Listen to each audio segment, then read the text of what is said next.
Welcome back to the channel. Our previous session covered the interesting aspect of remote viewing and the significance of the Dr. Courtney Brown's Farsight Institute discoveries. The theme is to inspire viewers with several poignant truths that relate to the current time frame in which we find ourselves. In summarizing these truths, I hope to paint a picture that highlights our soul's participation in the raising of vibration, overcoming the human propensity of fear-related thoughts induced by the deep state's ever-tightening net of enslavement, and the need to remember who we really are. Every incumbent soul in this end-time process needs to have a clear plan for the facilitation of a winning strategy. A strategy that recognizes negative input and is able to deal with any emotional vibration lowering response. So in this session, I wish to talk about this winning strategy and its approach to keeping us on the track for participation in the coming ascension. So yes, to recap, we will remind ourselves of the following important steps. Number 1, the raising of the personal vibration. Number 2, dealing with fear-related thoughts. And number 3, remembering who we really are.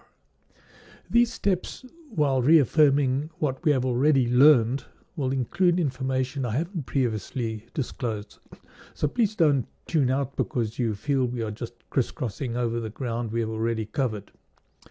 I believe there will be interesting information that will shed some much-needed light on everyone's current soul journey. So in the words of the Big Three Ring Circus Master of Ceremonies, let's get the show on the road. Let's talk about step 1, raising of personal vibration. There are 2 aspects of this step. A, raising vibration of your physical body, and secondly, B, raising the vibration of your mind-soul-spirit complex. Raising your physical body's vibration is not totally up to you. Gaia, as we have discussed before, is in transition from 3rd density to the 5th density and is currently in the 4th density transition stage. Gaia is patiently waiting for her human occupants to raise their vibrations on both levels. That is what you, as a mind-body-spirit complex, can do to raise your own physical body's vibration, in conjunction with what her 4th density status has already done and is still doing for your physical body. In other words, Gaia's 4th density status has already started to have an effect on your human physical body. And this is due to the increased vibration which is related to Gaia's position in the cosmos. This does not mean that all physical bodies have increased to the 4th density vibration. It could be considered as trending upwards toward the 4th density. When the human ascension of souls to the 4th density vibration level occurs, the trending upward either meets or does not meet the actual level required for the transition. Let's turn to the law of one material to hear what Ra envisages as a death in inverted commas, of the body, in the light of this transition of upward trending physical bodies. Let's read together. Questioner: as this transition continues into the 4th density activation, in order to inhabit this 4th density Earth, it will be necessary for all 3rd density physical bodies to go through the process which we've referred to as death. Is that correct? Ra: this is correct. Now, I understand from research that others have done on this particular passage that the word death is perhaps being misunderstood and that its definition is more a transmutation of a mental state. So it does not necessarily mean the physical death as we interpret, that is, in leaving the earth and journeying to the astral plane. It could perhaps be a euphoric feeling or a moment of extreme appreciation and recognition of the oneness of things. So the physical body will trend upward towards fourth density vibration, but it will take the harvest in ascension to determine the soul's ultimate destination. One other significant factor in the physical body's vibration status is dietary consideration. That is, your diet may enhance the vibratory experience. The second part of this first step, that is, the increase of vibration of the mind-soul complex, we already have learned that focusing on the new earth details will greatly influence the soul's upward trend toward fourth and fifth densities.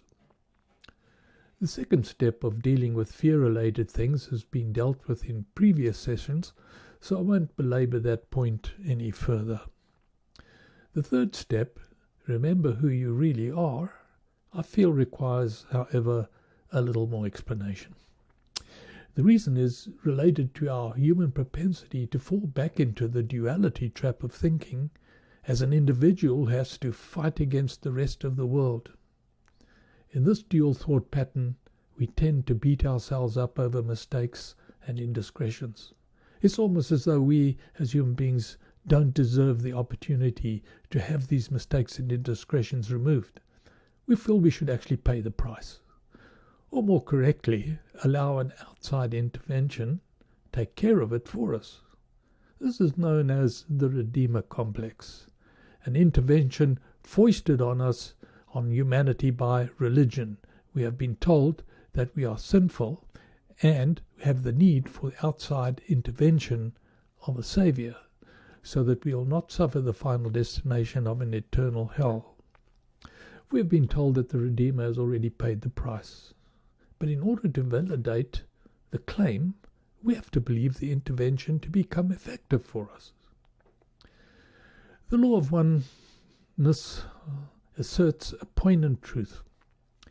Any salvation necessary on behalf of the soul is acquired from deep within our own being.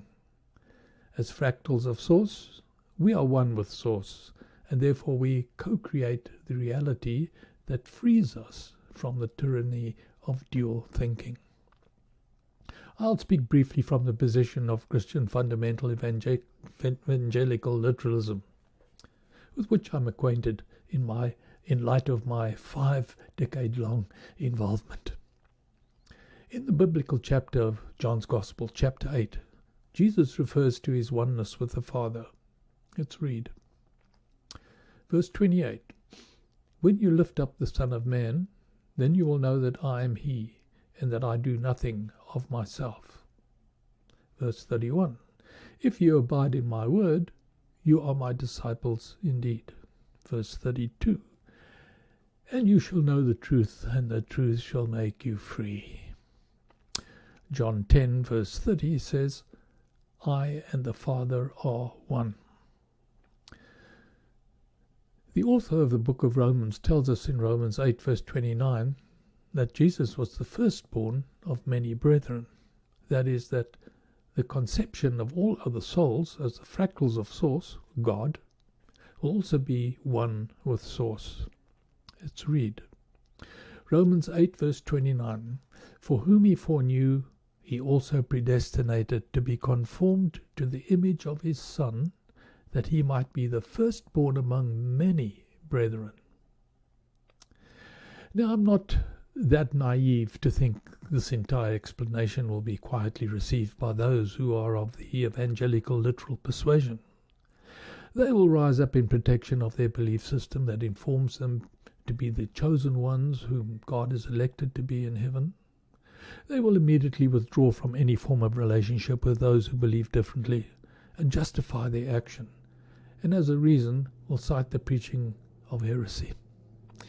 But get this, they will tell you that they still love you and will earnestly pray for you.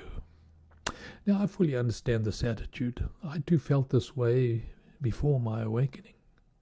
I know that nothing further can be said, that is, until the scales fall from their eyes and they come to the full understanding of unconditional love.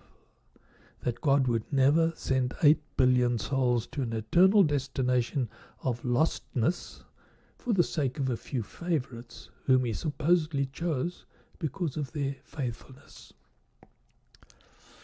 Well, that's all we have time for on this expose of Spiritually Conscious Soul 101. But before we close, please remember to hit the thumbs up and subscribe buttons below. It's vitally important that should you resonate with this message, you encourage others to subscribe, and in doing so, keep this channel active and relevant.